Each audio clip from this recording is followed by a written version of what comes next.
A young father once worked 3 jobs to keep his family afloat during a brutal economic downturn.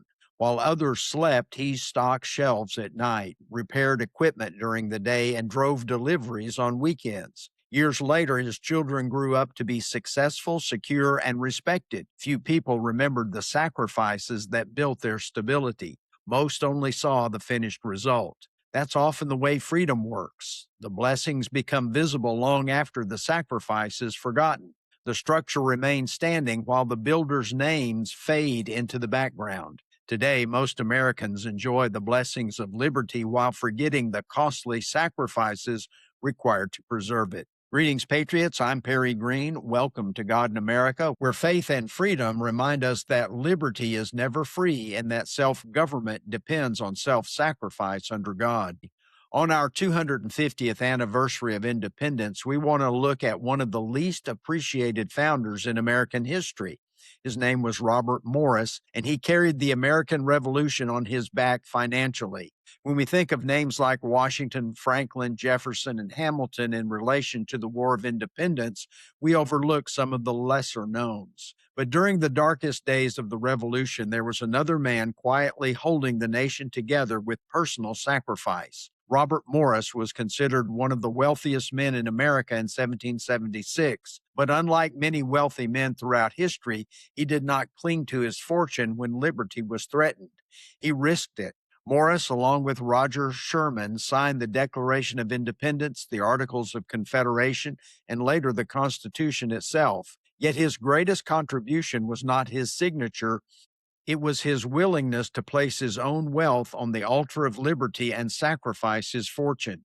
At critical moments, Robert Morris personally guaranteed loans, pledged his own credit, and used his private fortune to keep the American cause alive. One historian summarized Morris' role as the financial engine of the Revolution. George Washington himself wrote, "The Bank of England is not more essential to the commerce of Great Britain than Robert Morris has been to the establishment and support of the American cause." After the war, Morris became superintendent of finance and worked to stabilize the fragile young republic drowning in debt and economic chaos. Much of the financial groundwork later associated with Alexander Hamilton had already been advanced through Morris' labor and vision. History often remembers triumphs and forgets burdens. In the 1790s, Morris became heavily involved in land speculation. When the economy collapsed, so did his fortune. The man who once financed the revolution lost nearly everything. He spent 3.5 years in a Philadelphia debtor's prison. Think about that. The same city where he signed the Declaration of Independence became the city where he sat imprisoned and nearly forgotten.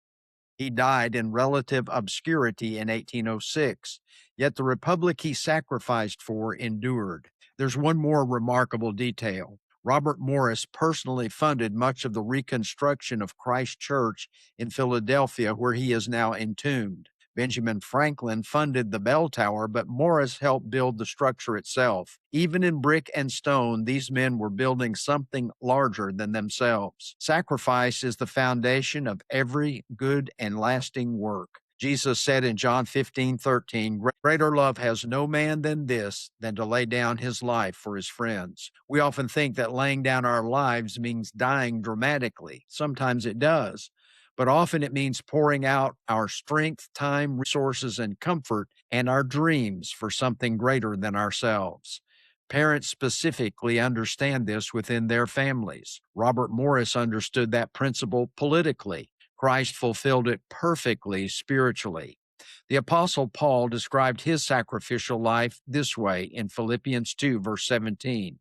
"Yes, if I am being poured out as a drink offering on the sacrifice and service of your faith, I'm glad and rejoice with you all." Jesus did not merely risk comfort for our salvation. He gave everything. He paid a debt we can never repay. The cross reminds us that freedom on all levels always costs somebody something. Modern culture celebrates comfort, convenience, and personal gain, but nations are not preserved by consumers. Families are not strengthened by selfishness. The kingdom of God does not advance by spectators. Liberty survives only when people willingly sacrifice for truth, virtue, and future generations. Faith and freedom require stewardship, responsibility, and the courage to invest ourselves in causes that may outlive us. Robert Morris never lived to see the full greatness of the nation he financed, but he helped build something that endured beyond his lifetime. Like Abraham of old planting the tamarisk trees in the desert, faithful people intentionally sacrifice to make shade that they may never sit in. They build what others will inherit and spend themselves for what matters the most. The real measure of a life is not in how much we accumulate, but how much we're willing to give for God, truth, in the generations to come. Well, thanks for being with us today. Enjoy our 250th anniversary of independence. And as we close, let's keep the light of sacrificial liberty burning.